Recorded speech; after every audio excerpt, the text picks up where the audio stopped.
Shri Harikrishna Heights येथे अत्यंत व्याजबी दरात 25 अमेनिटीज आणि प्रशस्त पार्किंग सह 2 आणि 3 BHK रेडी पोझिशन फ्लॅट्स उपलब्ध। बुकिंग साठी संपर्क पार्श्वनाथ प्रोजेक्ट 9090787833।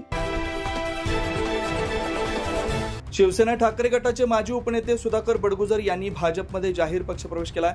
यानंतर अवघ्या 13 दिवसात नाशिक पश्चिमचे आमदार सीमा हिरे यांनी 2019 मधील विधानसभा निवडणुकीतील भाजपचे प्रतिस्पर्धी उमेदवार अपूर्व हिरे यांना शह दिला।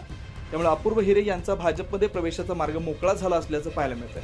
यावर स्वतः अपूर्व हिरे यांनी आपली प्रतिक्रिया दिली आहे। पाहूयात काय म्हणालेत अपूर्व हिरे।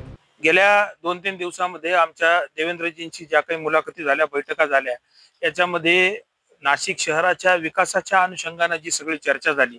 आज नाशिकमध्ये जास्तीत जास्त कारखानदारी उभी राहिली पाहिजे, IT पार्क्स उभे राहिले पाहिजे, या दृष्टिकोनातून जी सकारात्मक चर्चा झाली त्याच्यातून हा निर्णय आम्ही घेतलाय। आज आपण जर पाहिलं तर नाशिक शहरामध्ये एक चांगलं रोड इन्फ्रास्ट्रक्चर उभं राहिलंय। मुंबईची कनेक्टिव्हिटी असेल, पुण्याची कनेक्टिव्हिटी असेल किंवा कुठले सगळे रोड इन्फ्रास्ट्रक्चर आपलं खूप चांगलं उभं आज नाशिकमध्ये राहिलंय।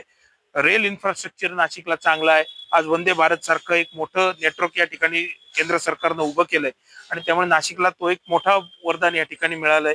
एअर कनेक्टिव्हिटी नाशिकची चांगली आहे, जवळजवळ 8 फ्लाईट रोजच्या नाशिकमधून आहेत आणि त्यामुळे हे सगळं असताना नाशिकमध्ये जास्तीत जास्त कारखानदारी आली पाहिजे, IT पार्क आले पाहिजे, ही आमची भूमिका होती आणि तिला देवेंद्रजींनी पाठिंबा दिल्यामुळे आम्ही हा निर्णय घेतला।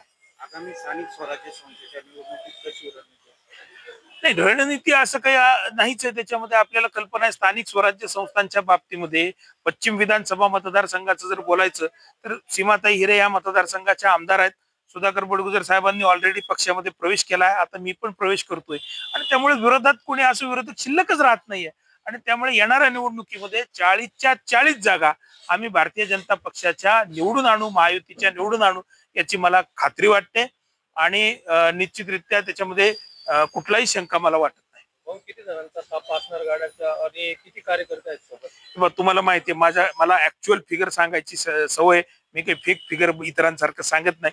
आतापर्यंत ग्रामीण शहर असं सगळं मिळून जे काही कार्यकर्त्यांनी चर्चा करून जो आकडा आलाय तो आजच्या मिनिटापर्यंत 280 गाड्यांचा आहे। नाशिकमध्ये रोजगार उपलब्ध व्हावा, IT पार्क यावेत यासाठी भाजप प्रवेश करणार असल्याचं देखील अपूर्व हिरे यांनी स्पष्ट केलं। 9 न्यूज महाराष्ट्रासाठी नितीन चव्हाण, नाशिक।